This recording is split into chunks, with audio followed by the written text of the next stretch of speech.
మీకు ఈ వీడియో నచ్చినట్టయితే లైక్ చేయండి, షేర్ చేయండి, సబ్స్క్రైబ్ చేయండి. రెగ్యులర్ నోటిఫికేషన్స్ కోసం బెల్ బటన్ని ప్రెస్ చేయండి. అన్నా రా కూర్చో. కాదరా, నువ్వు ఇప్పుడు నెల్లూరులో నుంచి ఇప్పుడు ఇక్కడికి వచ్చినావే, నువ్వు నెల్లూరులో చల్లనోడు వీడే ఎట చల్దామని వచ్చినావు నువ్వు? ఏంది నీ కథ, ఏంది కార్ఖానీ ఏంది? ఈడ పల్నాడులో ఉండేవాళ్ళం మేమంత పనికిమాల వాళ్ళమయ్యా, నువ్వు నెల్లూరు నుంచి వచ్చిందా?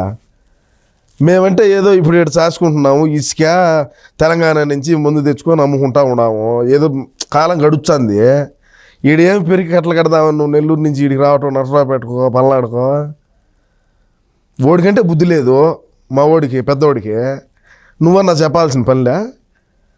కాదురా, నువ్వన్నా చెప్పాల్సిన పని లేదా? ఈడ కాదు నేను మా ఊర్లో నెల్లూరులోనే చల్లని నా కొడుకుని నర్సరావుపేటకి పంపించాను, నన్ను పల్నాడు వాళ్ళు మెట్తో కొట్టరా అని చెప్పి నువ్వన్నా చెప్పొద్దు అంటారా మా అన్నక?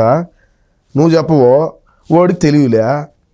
ఇంట్లో మా వదిన ఏం చెప్తాదో అది బయటకు వచ్చి చెప్తాడు. ఏం చేద్దాం? నువ్వు వీడు ఏం పెరిగి కట్టలు కడదామని వస్తున్నావు నర్సరావుపేటకు నెల్లూరు నుంచి? నెల్లూరులో చల్లనోడు వీడు ఏమి జల్దిద్దామని వస్తున్నావు? వీడు ఏమి కట్టలు కడదామని ఏముండదు, ఇసుకే తప్ప తెలంగాణ నుంచి ముందు తెచ్చుకుంటున్నావు, అది అమ్ముకొని బతున్నావురా. మళ్ళా ఓడికి తెలియలేదు, నీకు తెలియలేదు. సరే నువ్వేం చేస్తావో ఎట చేస్తావో మరి చూద్దాం, మేము రాబోయే రోజుల్లో మేము కూడా చూస్తాంలే. సరే అయితే జాగ్రత్తగా ఉండేనా తిరిగేటప్పుడే. పిల్లలు ఒకరు ర్యాష్గా ఉన్నారు పల్నాడులో, ఎందుకంటే మన పార్టీలోనే, మన వైఎస్ఆర్సీపీ పార్టీలోనే చాలా అక్రమాలు జరుగుతున్నాయి మన వాళ్ళకే, ఇది పిల్లకాయలకు, యువతకు. వాళ్ళేంది మనం ఉన్నామా? వాళ్ళు లేకుంటే మనం ఏమైనా మీటింగ్ పెట్టుకోగలుగుతామంటారా? ఆ నెల్లూరులో 10 మంది రారు నీ వెనకెడితే, ఈడు ఇప్పుడు నర్సరావుపేటలో 20 మంది అంటున్నా, ఇద్దరన్నా వచ్చారు నీతో పాట.